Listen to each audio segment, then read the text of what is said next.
গত মে মাসের 7 তারিখ আমরা চট্টগ্রাম থেকে শ্রীলঙ্কার উদ্দেশ্যে যাত্রা শুরু করেছিলাম। Hey everyone, this is Shyama and welcome to my page Shyama's desire. ফার্স্টে আমরা চট্টগ্রাম থেকে ট্রেনে করে ঢাকার উদ্দেশ্যে রওনা দিলাম। ঢাকায় পৌঁছানোর পর আমরা কিছুক্ষণ রেস্ট নিয়ে তারপর চলে গেলাম বিমানবন্দরে। ঢাকা বিমানবন্দর থেকে আমাদের দিল্লির ফ্লাইট ছিল রাত 9টায়। তাছাড়া ইমিগ্রেশনে আমাদেরকে প্রচুর প্রশ্ন করেছিল, আর আমার সবগুলো পেপারস যেহেতু একদম সাজানো গোছানো ছিল তাই খুব একটা সুবিধা করতে পারেনি তারা। তবে আমাদেরকে অনেক বেশি করছিল আমরা কেন যাচ্ছি, কিভাবে যাচ্ছি, কার মাধ্যমে যাচ্ছি, তাছাড়া আমার হাজব্যান্ড কোথায় থাকে, আমার হাজব্যান্ড কেন দেশে আসেনি, তার সবগুলো পেপারস চেক করলো, ব্লা ব্লা ব্লা। তারপর রাতের ঢাকার আকাশটা দেখতে দেখতেই আমরা দিল্লি এয়ারপোর্টে পৌঁছে গেলাম। দিল্লি এয়ারপোর্টে পৌঁছে আমরা ইমিগ্রেশনের সব কাজগুলো শেষ করে তারপর একটা সুবিধা মতো জায়গা দেখে বসে পড়লাম, যেহেতু আমাদের লম্বা একটা ট্রানজিট ছিল আর রাতে আমার হাজব্যান্ড আসবে এখানে, তাই আমরা তার জন্য ওয়েট করছিলাম। তারপর ও আসার পর আমরা উপরে গেলাম একটু খাওয়া দাওয়া করতে। এখানে দুটো আমরা মজার পিৎজা খেয়ে তারপর কিছুক্ষণ রেস্ট নিলাম। সকালবেলা আমরা এখন চলে যাচ্ছি আমাদের নির্ধারিত গেটে।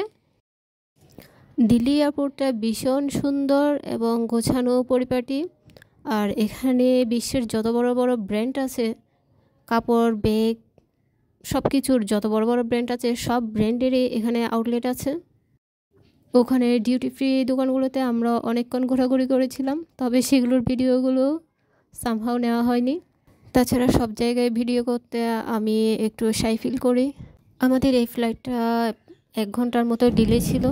তারপর আমরা উঠে ওখানে একটা ছবি নিলাম দুজনের। তাছাড়া আমাদের দুটো ফ্লাইটে খুব ভালো দুটো মিল দিয়েছিল, ভীষণ মজা। বিশেষ করে একটা ব্রাউনি দিয়েছিল, ওটা ভীষণ মজা ছিল, সেটারও আমি ছবি তুলতে ভুলে গেছি। আমরা যখন উড়াল দিচ্ছিলাম তখন একেবারে রোদে ভরপুর ছিল, তখন একদম আকাশ পরিষ্কার এবং খুব ঝলমলে রোদ ছিল। আমরা যখন শ্রীলঙ্কার সীমানায় পৌঁছালাম তখন দেখলাম আকাশটা একেবারে মেঘলা ছিল আর নিচে বৃষ্টি হচ্ছিল, বোঝাই যাচ্ছে। উপর থেকে শ্রীলঙ্কা শহরটা একদম পুরো সবুজে ঘেরা একটা সুন্দর একটা জায়গা মনে হলো। ওখানে প্রচুর গাছপালা, উপর থেকেই বোঝা যায় প্রচুর গাছপালা ওখানে। মেঘ দিকে তোরা করিস নে ভয়, আড়ালে তার সূর্য হাসে, একটা প্রবাদ আছে না, সেই প্রবাদটা সেদিন একদম হুবহু মিলে গেল। যতক্ষণ উপরে ছিলাম ততক্ষণ সূর্যের আলো একেবারে ঝলমলে ছিল, আর যত নিচে নামছি ততই আকাশ কালো মেঘে ঢেকে গেছে আর বৃষ্টি পড়ছিল।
তারপর যথারীতি আমাদের প্লেনটা ল্যান্ড করে, আর ল্যান্ড করার সময় আমি খুবই ভয়ে থাকি।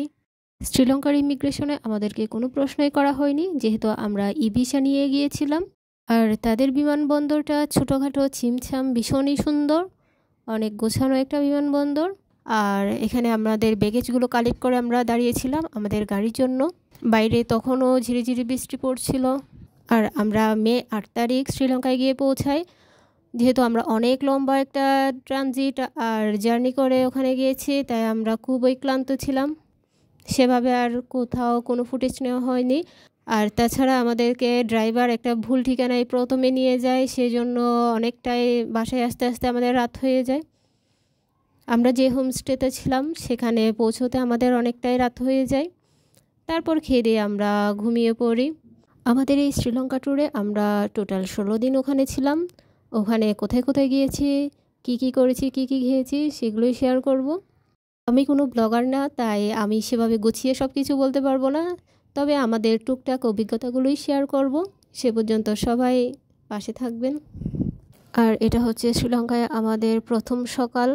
হোমস্টেতে ছিলাম সেটার ভিডিও আমি আরেকটা ভিডিওতে শেয়ার করব। সে পর্যন্ত ভালো থাকবেন, সুস্থ থাকবেন।